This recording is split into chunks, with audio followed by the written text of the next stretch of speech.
What's up, guys? It's Slayer Exclusive here, and today I'm going to be revisiting the indie game Brothers: A Tale of Two Sons remake. Now, the reason why I want to revisit this game real quick for this quick little video, I obviously played through the whole game a couple months ago, but I kind of wanted to revisit this game because there was something that I kind of missed, and I kind of alluded to it, I think, in the intro and outro of the video, most likely, of the playthrough, that there is actually a video here which includes like a short playthrough, a brief playthrough of the original game with Josef Fares, the writer and director of Brothers, where he comments on a gameplay of the original game. Now, obviously, it's not the full playthrough of the game because it is edited to be cut out a little bit, and wherever he just kind of, talks about some of the major points and action, like plot points and stuff like that. So yeah, so that was I kind of wanted to just kind of go through this.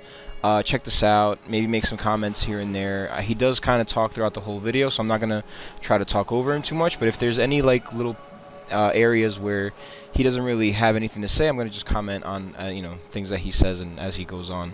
I can always pause it as well to kind of do that as well. So anyway, without further ado, let's get right into it here. So I'm going to click on original game commentary here. We're going to start it up. Now, as I mentioned, this is in the bonus content of this game. It's in the video gallery, and then right here is the original game commentary, which is pretty cool because it's just like gives a little bit of an insight into his mind and how he, thought about, kind of approaching this game and stuff like that. So, let's go. Hello everybody, my name is Josef Fares and I'm the writer-director of Brothers: A Tale of Two Sons. I'm gonna give you a cool walkthrough of the game and give you some insights and fun. Now, as you can see here, I can pause at any time and just talk about it, so I may do that here and there.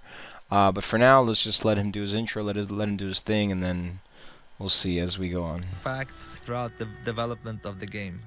Excuse my English, I'm originated from Lebanon, so that's why I have kind of Arabic English style.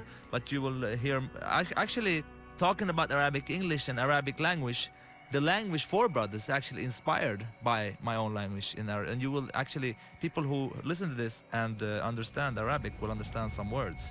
So this will be quite a long time actually I played Brothers because this is almost a year after we finished the game, but let's see what happens. It's gonna be fun and I'm gonna try to tell you as much stories, as much fun as I can. So just a little bit about myself and my background. I am normally a filmmaker, so this is actually my first game and took a lot of time to make it happen, and it was a absolutely amazing experience to make a video game, but so hard. I mean, I've done 5 features, but that's a walk in the park compared to this. Again, in Brothers, we didn't want to have a actually spoken language, and the reason of that is that I really like the interactivity of gaming. That's what keeps me going. So the idea was to actually keep everything like a made-up language to make the player guess and almost in a way more interactive, because trying to figure out what they're saying, reading their language. So that's part of the reasons. Also another reason is because we didn't have so much money, so we couldn't actually hire any actors.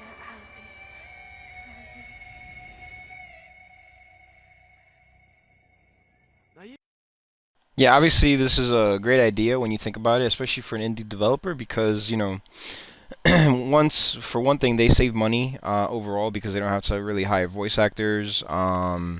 Which is a great, like, obviously you want to give people jobs and stuff like that, but it's a good idea when it's an indie developer that doesn't really have too much funds available to develop the game.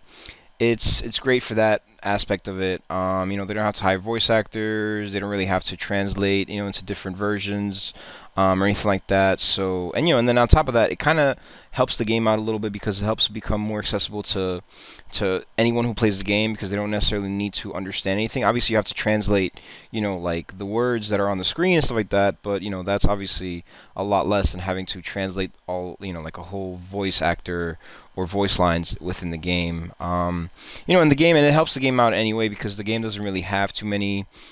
It does they did a really good job in terms of just kind of like making the game. They developed it in a way where you don't necessarily need to understand what they're saying to know what to do, where to go, and stuff like that. So it kind of like helps it. It doesn't. They did a really good job in that way. So. Naiee, Naiee, ta. In Arabic you say ta. That means come here. What's interesting also, I mean, we have a lot of challenges with this game, but interesting thing is that and most of the stuff that you see in the animation mocap is actually done by me, and I'm saying big brother, little brother, father, and pretty much every creature in the game, even the girls, is done by me, because again we didn't have the money to we couldn't afford any actors, so I had to jump in a black suit with different dots on it and just do it. So you hold in triggers and you start to walk. You actually can interact with this one if you see like how brother smells it like this, and when little brother interact, he's kind of like, and remember this interaction because I will come to this at the end and talk about something else. The graphics, I'm really happy with brothers. I can tell you like one thing in brothers, we have like unique stuff all the time. Like for instance, this wagon, we had so much bug with this one, it's crazy. I mean, for me, doing the first game, people who like is not developers, all the developers know this, but it's crazy how games are in the beginning. I was so frustrated. I was like, what? It's not going well, and it's like really buggy, but that's because I was very unexperienced at that time. So the idea was to like tell the story between with animations, how they react, how they handle, how they talk, and how they are, and with less with as little like let's see now, he doesn't want to grab. Come on, big brother. Yep, there he goes. With as little like dialogue and stuff as possible. So we try to make as a clean experience as possible. Here we're gonna put him up there. You can see me. It's actually my sound coughing of the father. Look here, listen here. Almost sounds like him actually. This is actually the only thing we have as repetition in brothers, and that's also a point for that, which I'm gonna come to. Obviously, people who will listen to my commentary is people who have like played through the game. I hope. Please don't look at this if you haven't played through it, because I will destroy the whole experience for you. I mean, not destroy it. It will probably be interesting in many ways, but I will spoil everything for you. This is such a passion project that really was a pain in the ass to get through, because like the problem with this game was like in many ways it was quite different. It's a game that haven't been tried before. I was new in the business. People knew me for making movies, so it was really hard to tell the companies that that would really could pull this off. So it was like really tough, but I'm really happy. And all the pre-reviews we got, all the reactions we got before the game was like very bad, but I didn't care. I really believed in this one, and I'm so happy that the success of Brothers, which is kind of crazy for me doing the first game, is really awesome. So again here, like telling the story without any dialogue, and once we started to do that, we realized that actually, many of the people have reacted a lot for the story of Brothers, and really it's extremely simple story. It's about two brothers and they're gonna save their father, and people has been really hit by the story, and they don't actually understand anything of this what they're saying, but at the same time you can sense a feeling of what's going on. And the idea is again to interact and learn, to get to learn the brother. Like for instance here, if I go with big brother, now many people have missed this, you will get a reaction, and little brother does something else. So there were like unique animations of every brother for everything you interact with. We also were thinking of like because I've seen some playthrough when people play on YouTube and stuff, and you can see that a lot of people miss a lot of stuff to interact to, and we tried with different ideas to put some kind of like a point or some kind of light or HUD or whatever to tell the player like, here you can interact, but that couldn't work. And this of Yeah, so this kind of goes to like what I may have said throughout my playthrough, like when I was playing it. Like there are a lot of these interactions, and I'm not sure. I may have missed one or two. I wonder if I did, because it doesn't really, there's definitely like certain things that kind of stand out to you, like if there's a person there, or like a specific object that looks like kind of like it's not supposed to be there or anything like that. And then you kind of go to it and interact with it, and it is really cool how they did it, where each of the brothers is going to have a different kind of reaction to it. You know, because it just kind of it speaks to their personality, right? So like the little brother, he's young, he's playful, he doesn't really understand a lot. Whereas you know the bigger brother, obviously he's been around longer, so you know he also has his own kind of personality, so he reacts to things differently. So that was pretty cool. And kind of going back to what he said, I'm really glad that you know that they had such a success with this game because you know every game that he's made after you know this after Brothers has been also amazing. Like there was a way out which was amazing, and it was like you know like the fact that it was focused on co-op was great, and I really enjoyed playing that with a friend of mine. And then It Takes Two was also a game that I actually recently played through not so long ago, even though it has been out for a while. And another great co-op experience where you can really that game has to be played in co-op. Like both of those games has to be played in co-op. This was like the only game where they added co-op into it. With the remake with this game. But then like the original game, you could technically play it two players, and even the remake with one controller. You just kind of have to like sit next to each other and hold the controller, like hold each half of the controller. It's definitely a little weird and may take some getting used to. I mean, just playing the game by yourself is even like a little bit, you know, it takes a little bit of getting used to and kind of mastering it a little bit. But it was, you know, definitely like I'm really curious to see what this studio does next because their games have been so unique at every point right now that it's just I don't know like they definitely stand out in the market for sure. Of course, if you look closely in the beginning, you have the mother scene where their mother has drowned when he's young, and that's part of the reason why he's scared of swimming. So his big brother's like, I can help you. And it's really quite like you understand from the body language like what's going on and what's not going on. Here's actually the dog. I'm gonna show. This dog is called Sieve. It's actually my ex dog. She's really cool. There she is. We just took a picture of her and we made like a model of that dog. Really nice dog. Actually, I didn't like dogs before these dogs. Now I love all dogs. One thing also with Brother that was really hard to work is the camera. Now you see here the camera. If I go up like this, maybe it's a bad place to show. You see that the camera will like try to place the right brother on the right side. You see here, if I go like this, again the camera will try to place big brother left side, little brother right side to give you the right stick on the right brother. Before in the beginning of production we tried to do it that it puts the right brother on the right side even if they were close like this. But the camera spinned so much, it was like experience like this almost, and people got very dizzy. Here's actually, I like actually this guy in the background. He seems angry. Look here when he's gonna knock on the door. Who knows what goes on there? Oh, he's not knock. Yeah, there he is. I just think he's funny. Yep, I like that guy. He's cool. I'm really happy with the visuals. Really, really happy. The team has done a great job. I mean, we had some really great artists, especially our art director Claes Engdahl, and of course level designer Philip Kolianos, and Pontus, who was another great senior artist. I mean, they're really great people, you know. Here we come to this guard, and if you go with the little brother, he will like splash this on him. And actually you can't proceed, so you have to interact with the... If you go with him again, he will just, you know, make fun of him, so you have to go with big brother too. And again, if someone understands Arabic, it's funny when Hadi, that means like where is that?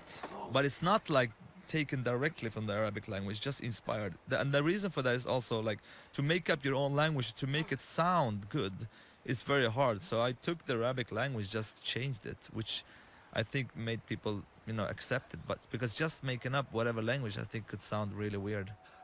So now we are in chapter 1 in the game. When Hadi? Where is that? Onada. Ah, cool. And the little brother is of course much more playful, and here you have something else you can interact with also, like, yep. And but the little brother, he can like, yeah, there we forgot a sound actually. That's funny, we don't have any sound there, never saw that before. Interesting. All right, now we know that. Too late to fix, but anyway, There's a here's one. When you push the big brother button, he will actually point where to go because we don't have any map, as you see. Go in the HUD list as possible. Now this girl. Yeah, and that kind of goes back to like what I was saying before, and I think he kind of alluded to it too, is like, because there's no UI in this game, they obviously had to find ways to kind of, and because of the lack of the language as well, they had to find ways to kind of guide you in where to go, and that's what I was saying before, like how I think they did a really amazing job in that aspect. Just putting little things like that, and even the camera that he mentioned not too long ago, where it focuses based on where the brothers are. That way, it's a lot easier for the player to kind of manage the controller because if you've played this game or if you know about the controls, the way that it works, right, is that like as I mentioned before, where you could play the game with two players and then each person holds the half of the controller because the left stick controls one brother, the right stick controls the other brother. So there's no like that's why there's no camera controls because the camera kind of acts on its own. I mean, and the same thing with the left and right triggers. Right trigger controls the little brother, left trigger controls the big brother, and that's how they interact with stuff around in the environment. And that once again, the fact that they thought about that, like it makes it really like it's a testament to just how great of a job these developers did in terms of kind of like thinking about the quality of life features that would make the game a lot easier for people. Obviously there's Q&A involved and stuff like that as well, but just the fact that they like actually did it and implemented it like obviously made the game a lot better. It made it a lot easier for people to actually manage because the control scheme is a little bit weird and it's not something that you find in too many games, but it's great that they did that. So Playing basketball for some reason, it's actually an achievement. When you go up here and throw it down the well, you get an achievement. And the idea with the achievements was that to make them like different stories, not to have like things you collect and different stuff. It was more fun for us to make them like short, funny stories. Here's another one.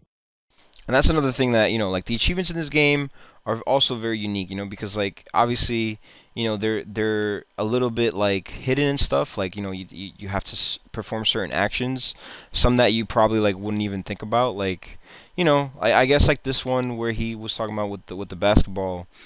Throwing it down the well, I feel like maybe some people would kind of run into that on their own, but just the fact that they had these little side stories within the achievements is really cool. Like I think that there's going to be one a little bit further on. I don't want to spoil it, especially if you haven't seen the game, which I definitely, as he mentioned in the beginning, you should definitely play through this game before you watch this, just because there are spoilers obviously, and just his commentary adds to more of those spoilers. So. Definitely check this game out on your own if you haven't so already. Yeah, but it's a great game regardless. Like even I've played the game about 4 or 5 times already, and I still would like play it right now if I really like if there wasn't anything to play right now, which there's a lot to play right now. So yeah. Look here, for instance, if you interact with Big Brother, it's actually an outdoor toilet. You can see that he's like, it smells really bad. And you go with the little brother. Of course, he's. This actually sounds like the same. It is the same guy that was in the earlier part, like knocking on the door. Maybe he went to the bathroom now. Let's get up here to the drunken guy.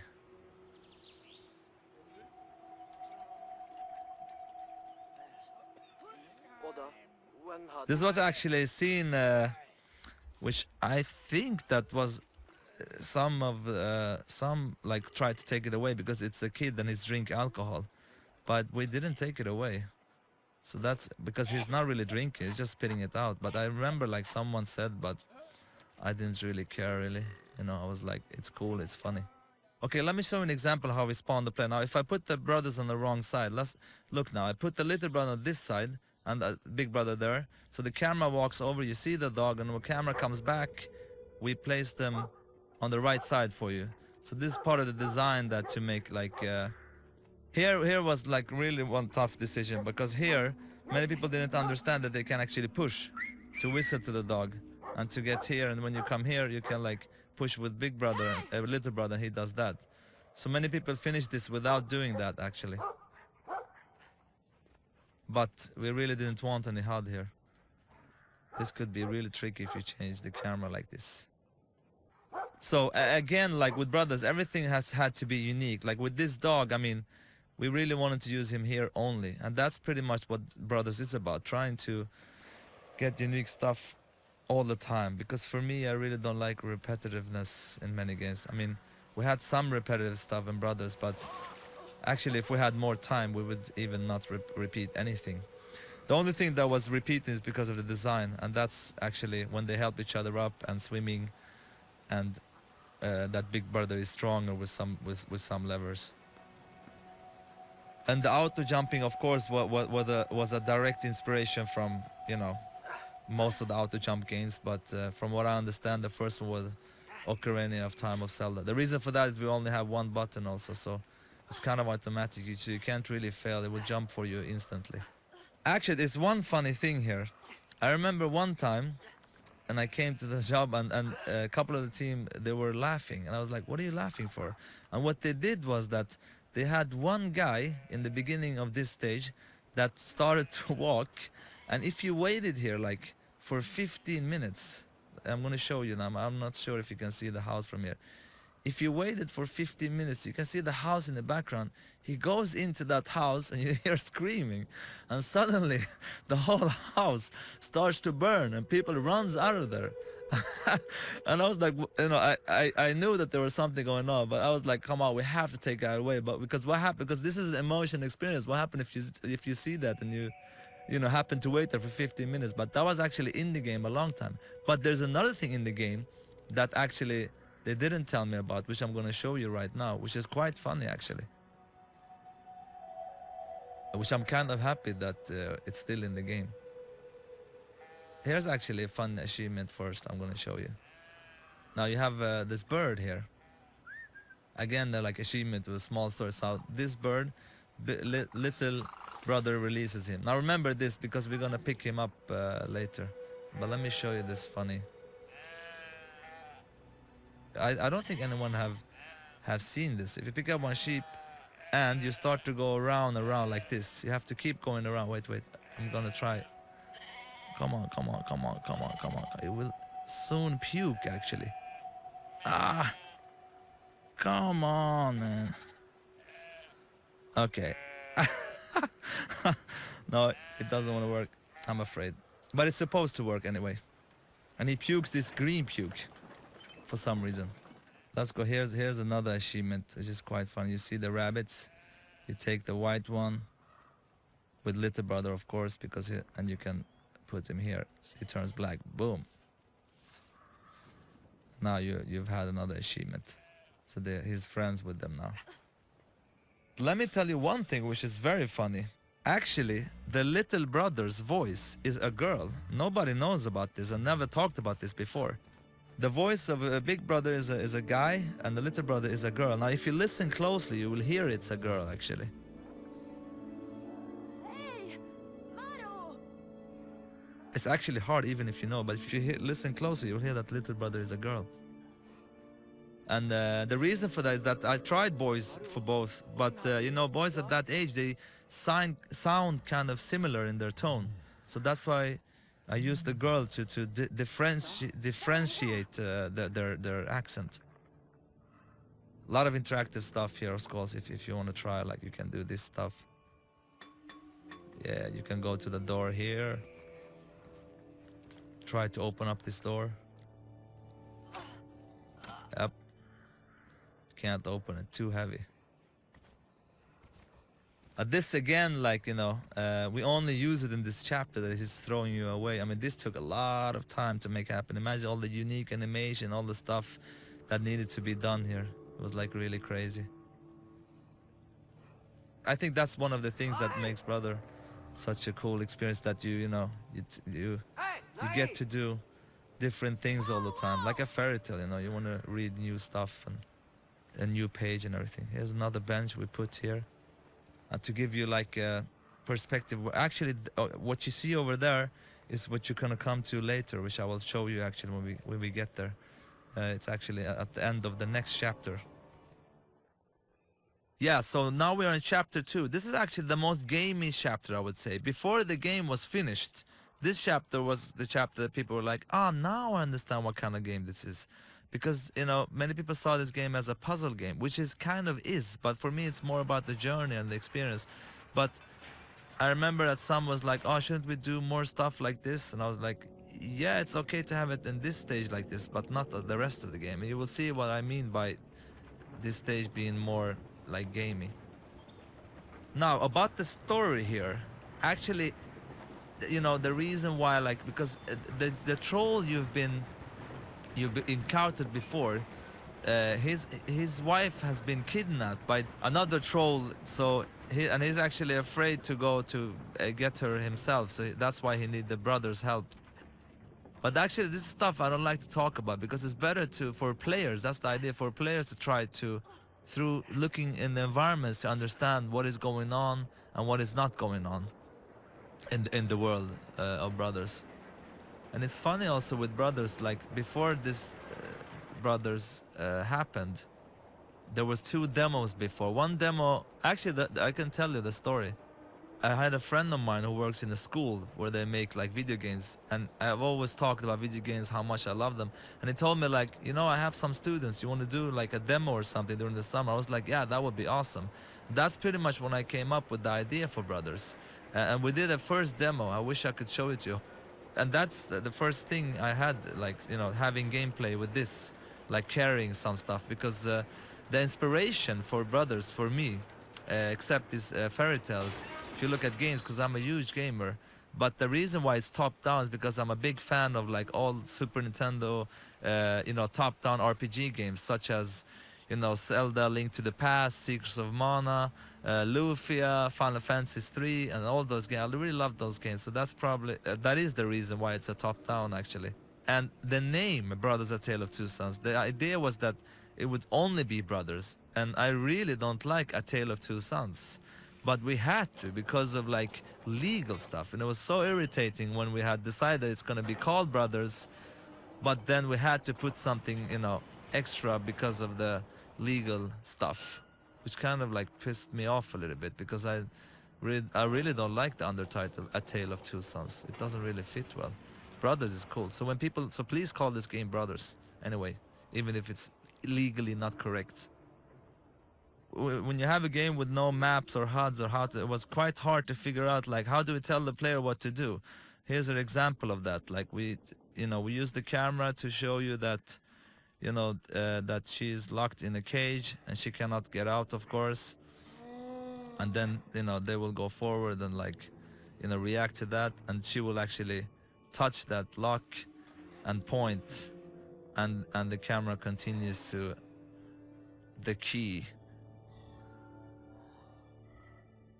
And it's yeah, kind of the way combining, like, you know, a HUD or telling the player this is what you're supposed to do without using any HUD or anything. And this boss was actually very different before. He had a chain around his neck, and we actually had it playable, but it was too buggy, so we had to change the whole game. So the idea with this boss before was that he had a chain around his neck, and you could actually grab him with one brother and drag him in the chain, and the other brother jumped up on his back, and you could actually, you know, strangle him. And it worked like really good, but we couldn't make it it was like too broken. So we actually had to change the boss. Like this was like couple of months before the actual release of the game, because we didn't make it work. So we made it into this, which is kind of simple, but kind of works. But the other boss fight was much more interesting. But I guess like we were over ambitious on that one. But he was also much harder before. Too hard for this game, because again, Brothers is so much about the journey and the experience, and not about so much about the you know, how hard the game is. And again, it's a fairy tale. So now we leave to chapter 3 very soon, and here the games has a much darker tone, of course. I really like those guys hanging in the sky, and what goes on here, and all about creating a mysterious and dark world, and there is also, I mean, this game is for me like about the little brother, how he grows up from being a little boy, almost not into a man, but really growing up to like to from a child to a grown-up boy. And it's really fun to see like how people, when they come here, it's kind of like, oh, what's going on with this game.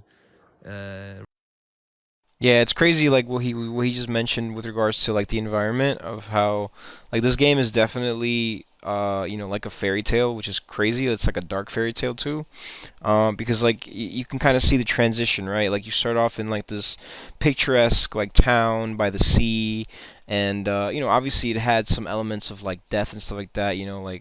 Like in the beginning, the little boy like loses his mom, she drowns in the ocean and stuff like that. So obviously there's that like dark layer to this game already, but but after that, pretty much everything else is kind of like not nice and picturesque and stuff like that. And like it looks like everything's like, oh my god, life is amazing. It looks so beautiful and everything like that. And then you obviously their dad is sick, but he's not necessarily dead yet.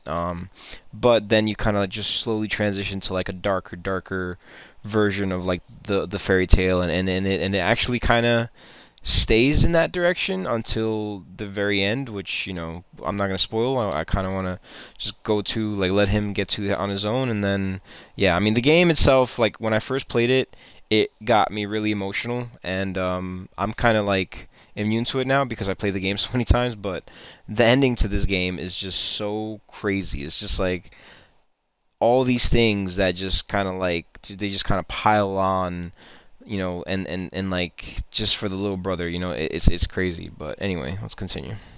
Really like to change the atmosphere and everything and going much darker with the game.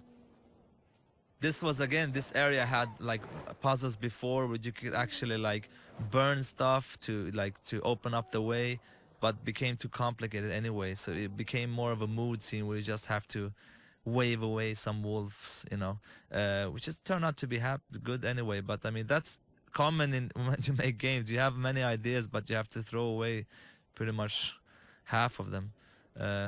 Here we have a achievement. Like when you look at that, you see a star in the background, a falling star. Where are you? Come on, plop, there it goes. You got another achievement there. It's actually quite amazing how much you understand without understanding the language. It's really cool actually with this game. Everything is so crystal clear.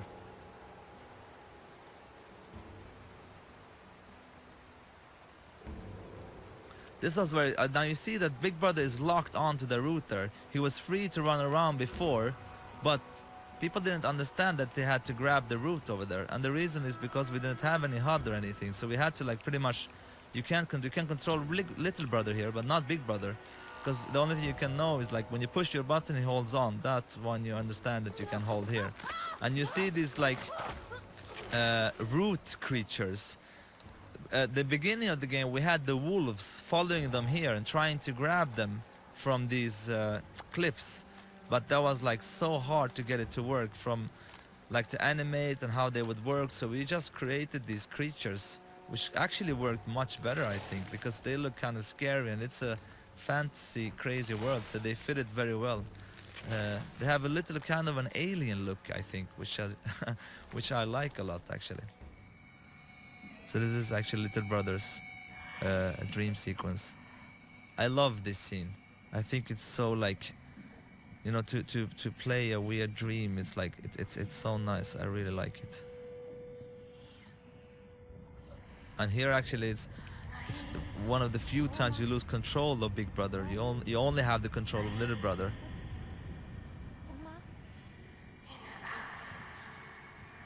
You are my heart, she says to him. If you want, actually I could pretty much translate the whole game to you, because I know exactly what they say. There is like when we did the sounds, I had like a script there. So what I did say to the actors, like, this is what you're saying and this is how to say it. Everything they're saying has a meaning actually, and has a point, and have something they say. There's the father there.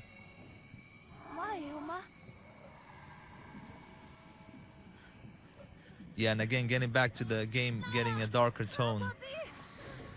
This is like definitely one of those parts. actually kills his own brother. Kind of a scary dream. And after this, we enter chapter 4.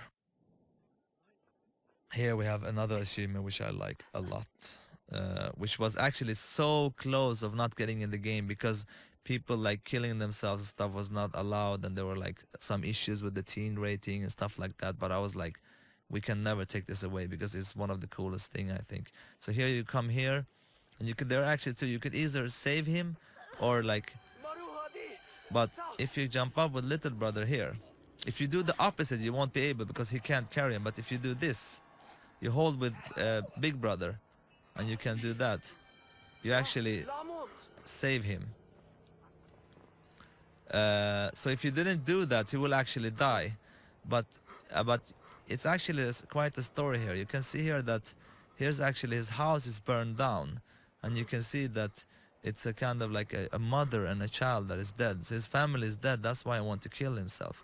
But you can also leave him here, or you can come down here, try to like give him hope for life again. That's what I like about the Shime's brothers. It's like trying to make short stories out of them, that is in the same kind of like story that is in the emotions that is in the game. If you see what's there, it's kind of a instrument that they have in their family, which will like help him to remind him of good times, and he becomes a little happier. So if we put it here with him, he starts, you know, and it makes him happy.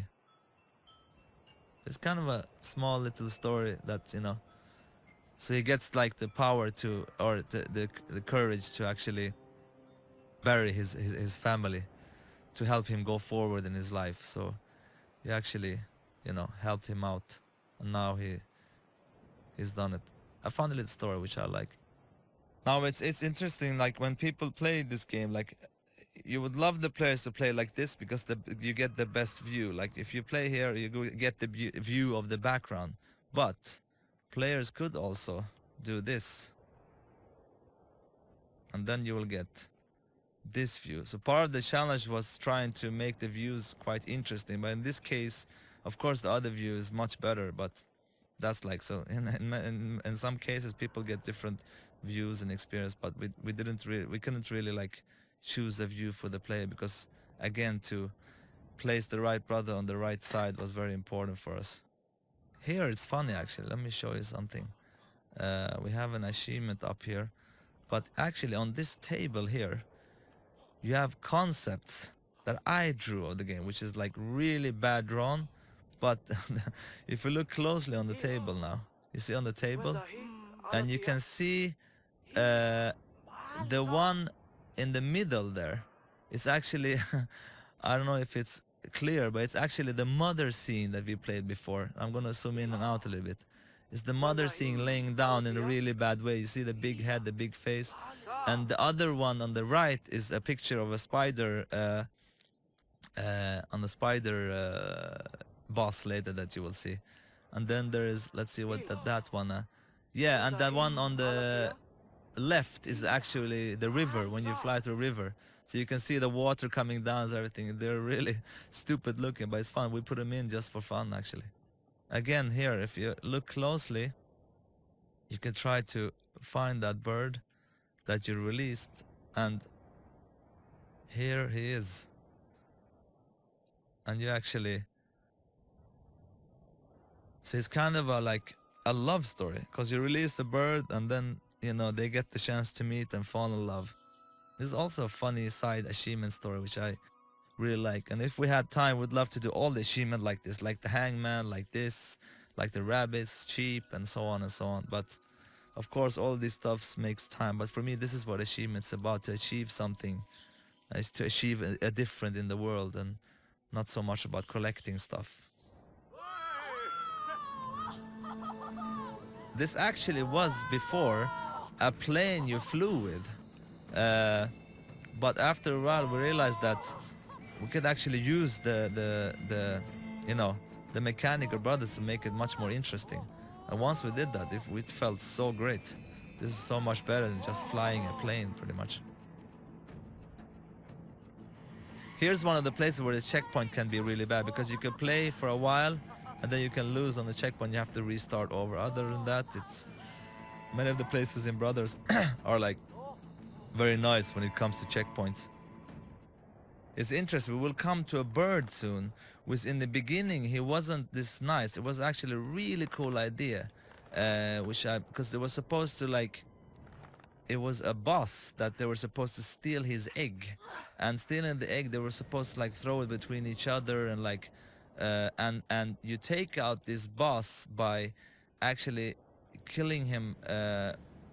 He's hunting you down and you steal his like egg, and the actual challenge is to, you know, keep this egg between you and get away from the bird, and then the actual bird would die from sorrow, so will actually be killed because he misses his egg and his child.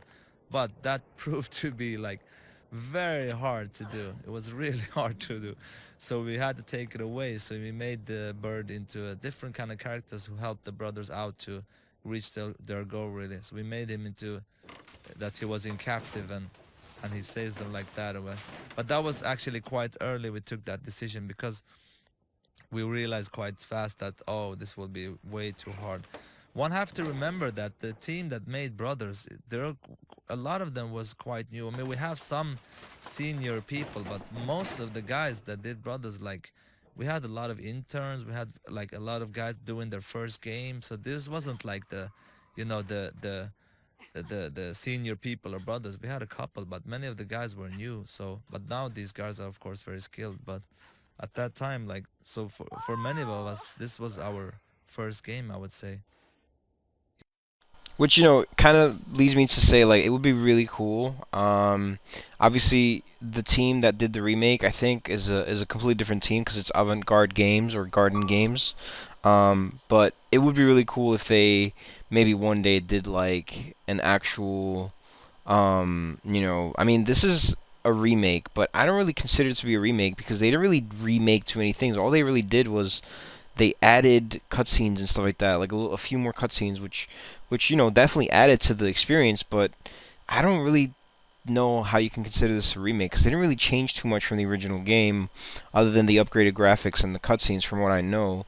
I mean, obviously I've played both of them, but it would be really cool if the original team maybe someday down the line did like a director's cut where they maybe try to some of those ideas that he's been mentioning throughout this commentary video. I would think it would be really cool. Yeah, so now you will see that bird that was in the beginning. He was more of a boss, and he would look differently. We have to change the look of him as well, because he looked like he had a little bit more evil look, but now he has a more nicer look, and now we actually feel for him and supposed to feel sorry for him. And this is actually, from a story-wise, is connected, because you see that, of course, that the brothers are very small, and because there are giants living here, and there's been a war that you will see in the next chapter.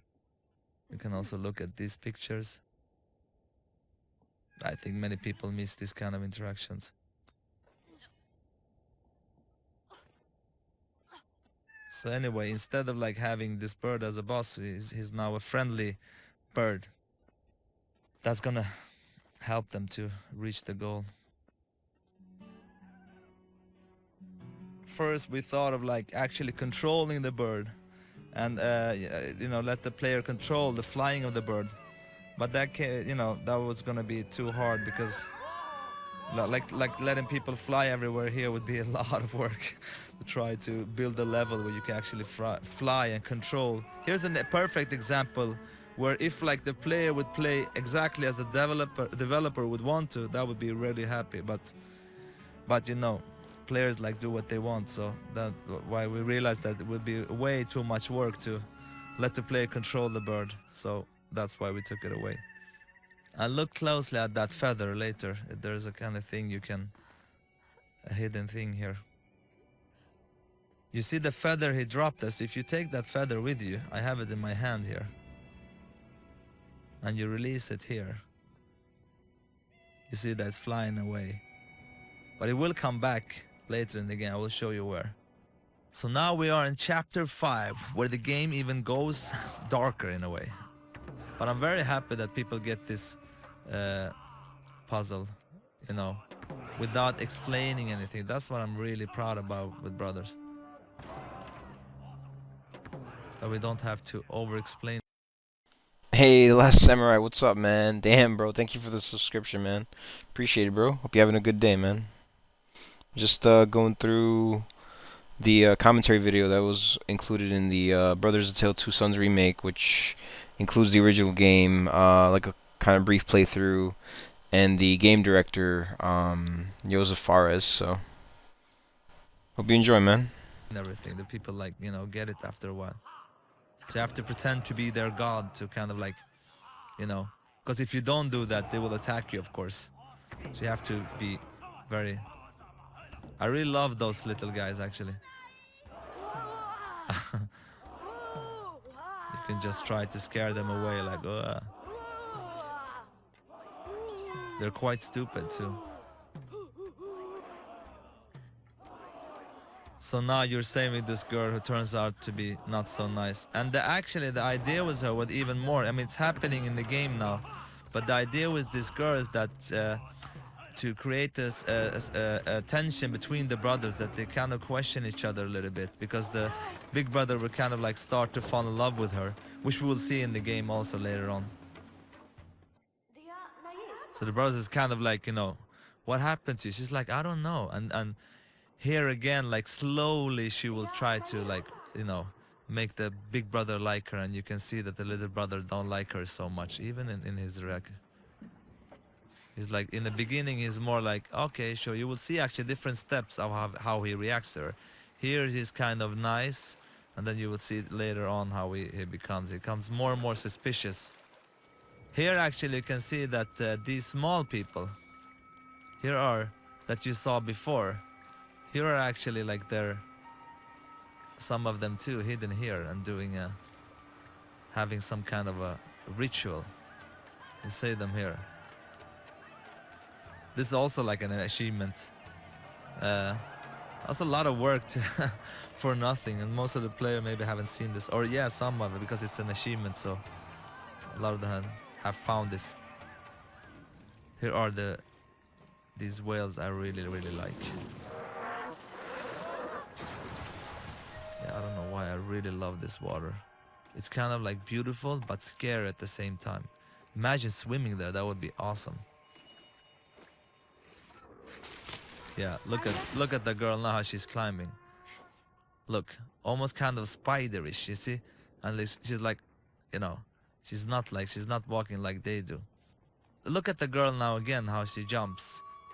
Jumping in a way which is not kind of like natural that a girl like her should do. Okay, look now. She's like, wow. Yep.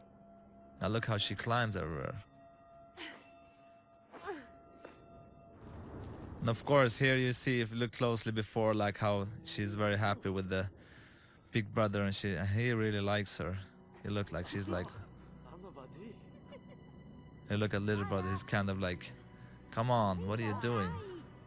She's like, come on, come on. And the little brother is really feeling that something is strange. That's really weird, right? Like you could kind of tell, like, you know, obviously the big brother's in love with her and whatever, so like he's obviously not gonna, like, he's falling for everything, but like like I get that, you know, they live in like a fantasy fairy tale world or whatever, but if you see who's, you know, somebody who looks like a human being and is supposed to be a human being doing those kinds of crazy feats, like the crawling over the log and like the jumping from, like, I don't know how many, like, that was like, looked like it was like 10, 20, 30 feet or whatever, like that obviously isn't normal. So like, you know, how did that not tip them off? You know, it's kind of crazy. They were just like, they just trusted her completely. So, you know, obviously they're like not young and naive and whatever, but still, like, damn. So we have the boss scene here, where you actually have to fight the girl. It's kind of creepy boss, actually. You almost feel sorry for this spider. You have to grab out all the legs.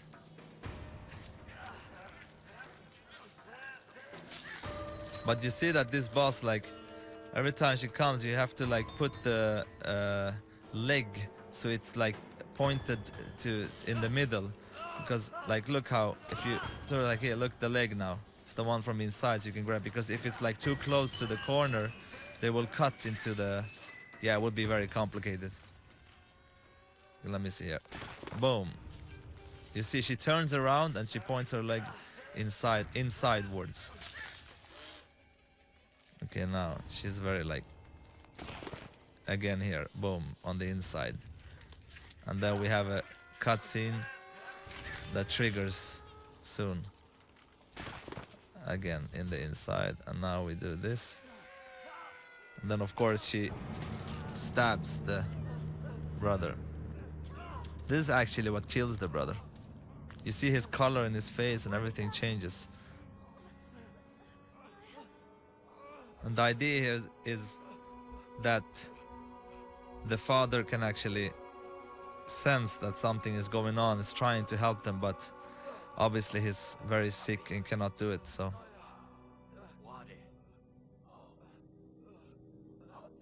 But he feels there's something going on.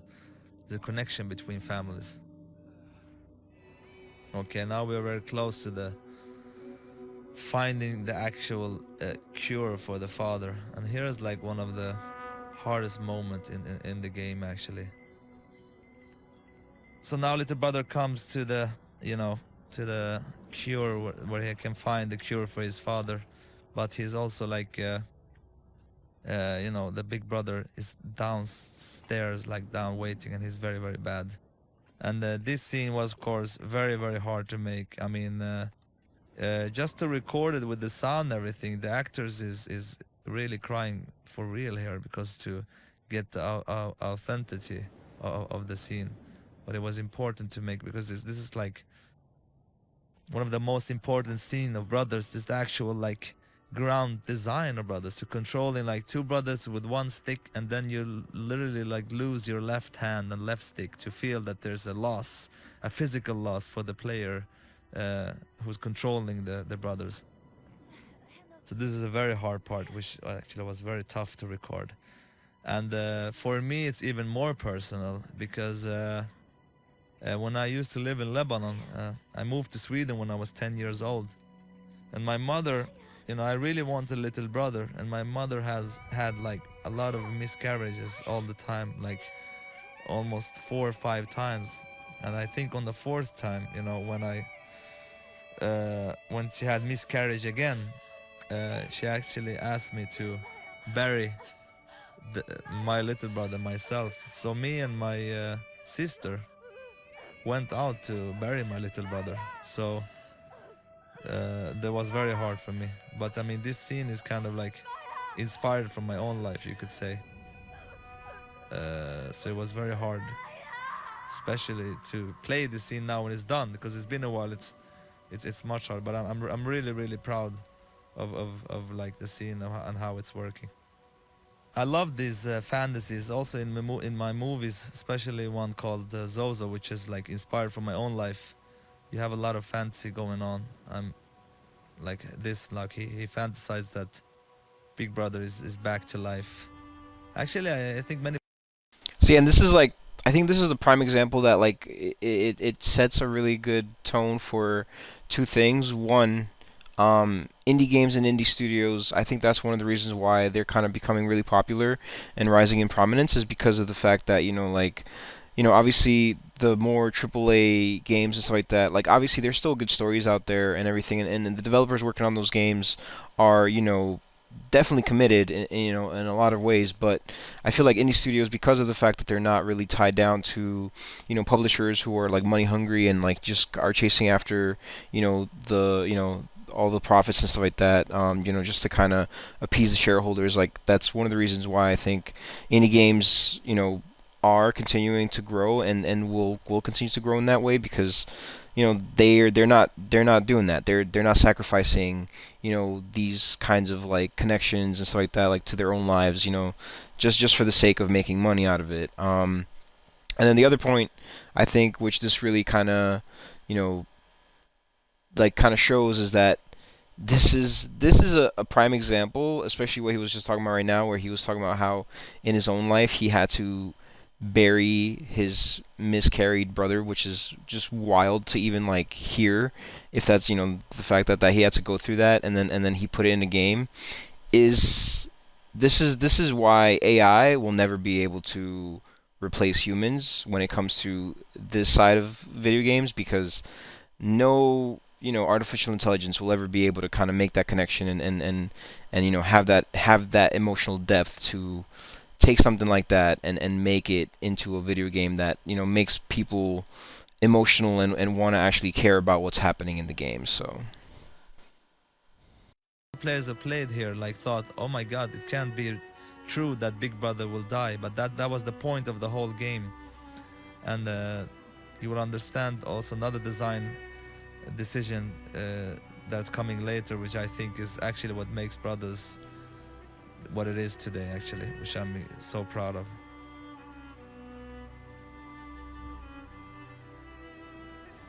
This is like, I remember the first night I came up with, I was in a hotel room when I came up with Brothers, the concept of Brothers. This scene was like one of the first scenes, that came up in my mind, like, that you actually have to bury your own brother. Uh, but of course it was a a lot of challenge to make it happen and make it, uh, visually clear what to do and how to control, and obviously understand now why we can't have any HUDs and all these kind of weird stuff on the screen right now. That's also one of the reasons why we want the experience to be as clean as possible, not to get away from the illusion that you're actually, in this world. It's so clean that you don't see anything, and it's not so often you have games where it's like super clean in the whole screen. Actually, if you stop and you push the button, it will start and cry, and the controller will shake, but you can release and hold on to the. This scene, of course, was like very important that we didn't have any bugs or crashes and stuff like that. So, because it's like the most important scene of the whole game. So you literally have to drag down your brother, and you can see that we have 4 uh, piles in the background, and we help the player as much as we can here, make them understand that you have to go and push in that pile. So we pretty much take the controller over from the player from right about now, and so we place the player behind one of the piles, so we don't get any, we really don't want to end up, this was very important to keep it flow and keep it flowing, so the players really didn't really say like, oh, what am I supposed to do here? So and I think we really succeeded, because I've seen some people play this and they're really like emotionally, it's emotionally very heavy, so they quite understand. yeah, I think this is also a testament to why games are just such powerful storytellers, and just like the emotional depth that they bring to it, especially because of the fact that like compared to a movie, obviously a movie can get very emotional for some people, depending on the context and like what's going on and stuff like that. But games I think have that advantage of like like I think that they can kind of tug at your emotional heartstrings a little bit more, because of the fact that you're actually in a way, even though you're not directly in real life doing this, like you're controlling the character doing this, so it creates a little bit more of a connection between you, the game, and the characters. So that's kind of cool. And I love the pacing that it goes so slowly here. I think it works really well. And now you really feel that you're not using your left hand again, and I'm so proud of. It's so cool that you're really feeling that you're missing one hand, really. Now you have the bird coming back. I'm gonna leave it up to interpretations here. I know exactly why he's back and what's going on, but it's more fun for you out there to figure it out. In a way, I think it's quite obvious, but I mean,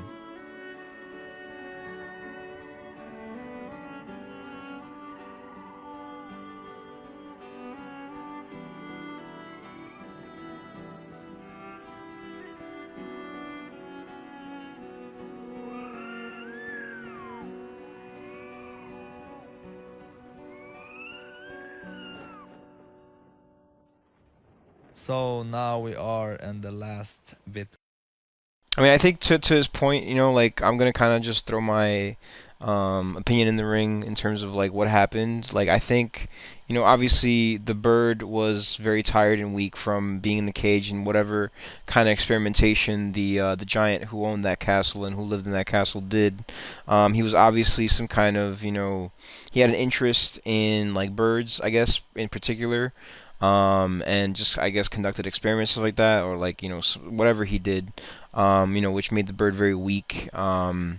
And then you know they obviously saved the bird. They flew, you know, out to the battlefield with him. You know, the bird collapsed. I don't think he died. I really don't think so. I think he just collapsed out of exhaustion and just being like you know in pain and stuff like that. And I guess you know he got because like obviously a lot of time has passed since that point. And you know he got a chance to recover. I mean, I think you know when, and obviously this happens no matter what the player does, but you know he was alluding to the feather when they were in that segment, and you know they kind of threw it in the direction where they were gonna go. So maybe obviously the bird already had created a connection with the brothers, you know, because of the fact that they saved him. But I think you know you throwing the feather off the bridge and it kind of flowing in the direction where they were kind of heading towards, you know, allowed the bird to like kind of make a connection of like where they were going. And then I think that's how he kind of found him. You know, obviously, you know, it's a video game and everything kind of happens, you know, at like the perfect moment or whatever. But you know, they did make a connection, and he just kind of felt, you know, that he needed to be saved, and you know, so that's why he came. I don't know. I mean, I could be wrong. Like I said, there really is no right answer. Obviously, he has it in his head.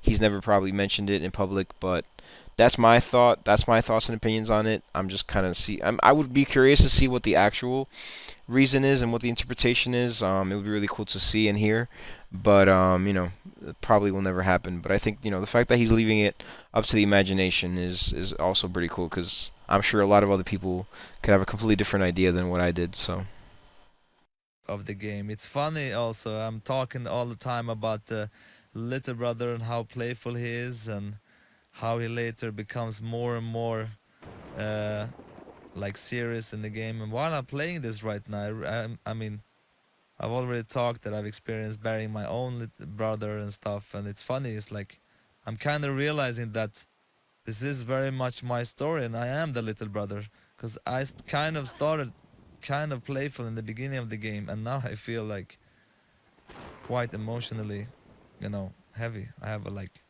big thing on my chest, if you know what I mean. But anyway, to get back to the design, this is actually the biggest design issue. I could literally not sleep when I came up with this. I even remember that time. Now you remember that little brother could not swim, of course. This is very important. He could not swim. He don't have the courage, and he always like felt that it's his fault that his mother drowned. And his mother comes up, and she tells him like, "Come on, you can do it. You can do this. Continue." And here's the thing, because you're only using the right stick to control, and you only have the right trigger of the little brother. Coming up that you have to push the left trigger, it's actually the dead brother's button, to get the strength to continue on your own, was for me like wow. Because for me it was like making character growth in an interactive way, and making it like by pushing a button. And that's, I think, was the moment that was the real wow moment. I remember when I came up with this, I couldn't sleep. I was like up all night, and I came in the day after the team. I was like, okay guys, you were gonna go nuts. And when I tell them that, you know, they were like, wow. And this is for everyone. I think this moment is the big moment. So when I push the right trigger, he just cries, he can't. But when I push left trigger, you see the camera goes down a little bit, kind of to show that something is happening. It gets more strange. You hear the big brother's voice in the background, and the controls start to shake. So you literally have to push the big brother's button to get the strength. Once you do that, you can swim on your own. Otherwise, you can't. So you look like you're literally feeling the strength of like big brother inside you, and I'm so proud of this moment. It's crazy. So we are like in the ending scene. This was actually supposed just to be a cutscene, but we changed it so you actually can make the last walk up to your father, which I think was very good to like give the player kind of like a, because there's so much emotions here. Hopefully if you have played everything through, they will feel it. So you give the player the last part where you control the little brother. And I will also show you the very important thing. Like remember like in the beginning of the game when we interacted with that flower and he like kicked it down, and look now how he reacts to the same thing. So he's like, it's really the story about the little brother, how he grows into another person. So I'm gonna go up to the same flower actually and see how his reaction is. Let's go up to here's actually when we started the game we put the father in the wagon, and here you have that. So if I interact now, he will react more mature and smell it like the big brother did. And once I come here, it's actually exactly where the games started and where the game menu is. And you can see here also that, you know, that is almost like the father who's breaking up, and the little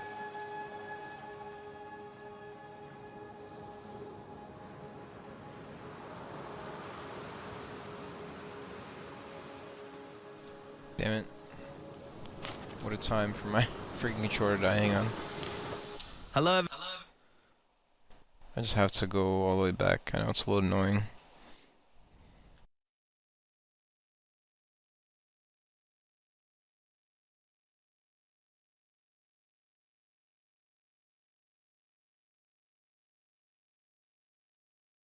Courage.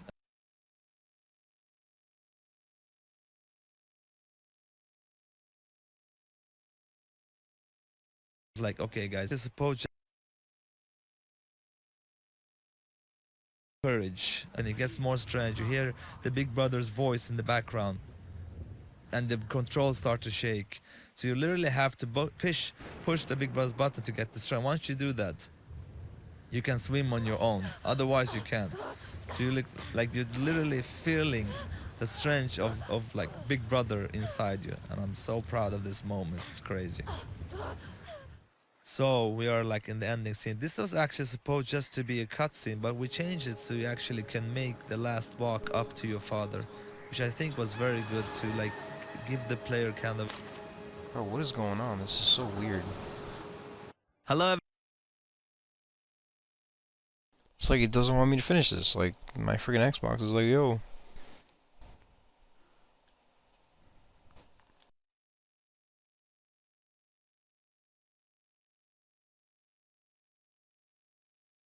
I even changed my batteries too, it's weird. Brother. Hang on, hang on. No, I'm gonna finish it for sure. It's not gonna stop me. A wow moment to start to. You literally have courage, really feeling the strength of like big brother inside you, and I'm so proud of this moment. It's crazy. So we are like in the ending scene. This was actually supposed just to be a cutscene, but we changed it so you actually can make the last walk up to your father, which I think was very good to like give the player kind of like a, because there's so much emotions here. Hopefully if you have played everything through, they will feel it. So you give the player the last part where you control the little brother.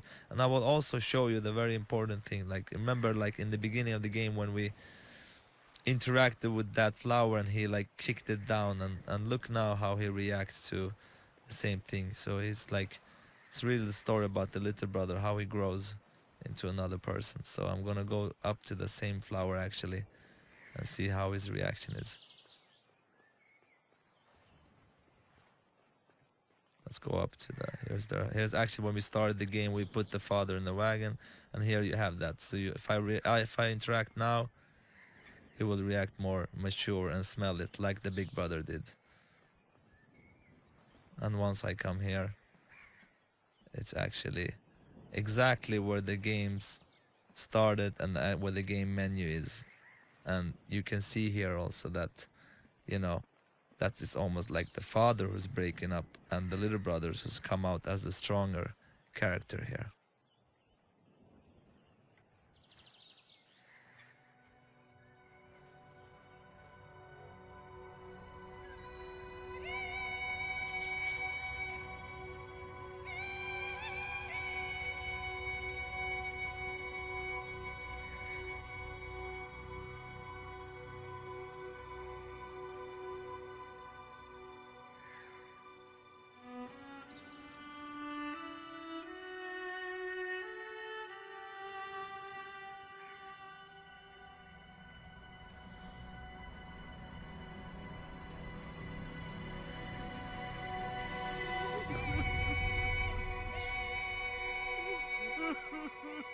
So this is the end of the game. I hope you enjoyed me talking about this, and I hope you enjoyed the game, and I'm looking forward to create a new game with the whole team of brothers at the new studio called Hazelight. Have a great one, everybody. Thank you.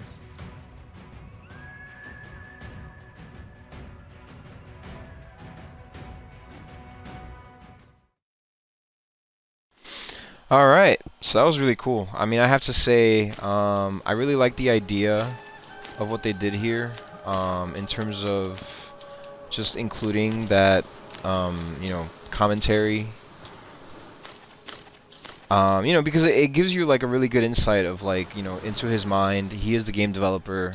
He's the director actually, so he kind of, you know, had all the ideas.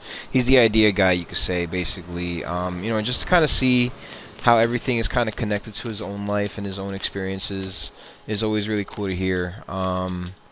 And you know, I definitely have to say that, like, you know, I really hope whatever their next game is, you know, I'm definitely gonna check it out. I'm definitely gonna, you know, enjoy the hell out of it, I'm sure, because like I've enjoyed all their games right now. Like Brothers was a great game, A Way Out was a great game, and It Takes Two was another great game. You know, definitely, like I said, I definitely recommend this game to anybody who hasn't played it yet, just because, especially, you know, I would recommend not watching the commentary video, just because it kind of, you know, obviously has spoilers and stuff like that, and just getting to experience this full game on your own, and, you know, just kind of, you know, gather your own thoughts and ideas about it, and then kind of watching through the commentary video just like I did is definitely the way to go, in my opinion, just because, you know, your experience is not muddied or anything like that, and it's not, you know, you kind of, like I said, form your own thoughts and opinions about it, and you know, use your own imagination to kind of figure out what happened, you know, throughout different moments in the game. But anyway, guys, so this was the, you know, I kind of checked out the original game dev commentary video with Josef Fares, who was the director of Brothers: A Tale of Two Sons. As far as I know, this is only available in the remake version of the game, which is what I'm kind of playing right now. But you know, it may be somewhere online. I'm definitely gonna post this up online for everyone to enjoy. But yeah, like I said, I enjoyed it. It was really cool to kind of, you know, take a deep dive into his mind and the whole like process of making of the game. And yeah, so I'm gonna call it here. As always, thank you guys for watching. Hope you guys enjoyed. Keep saying those achievements, and yeah, I'll catch you guys in the next video. All right, have a good one. Peace.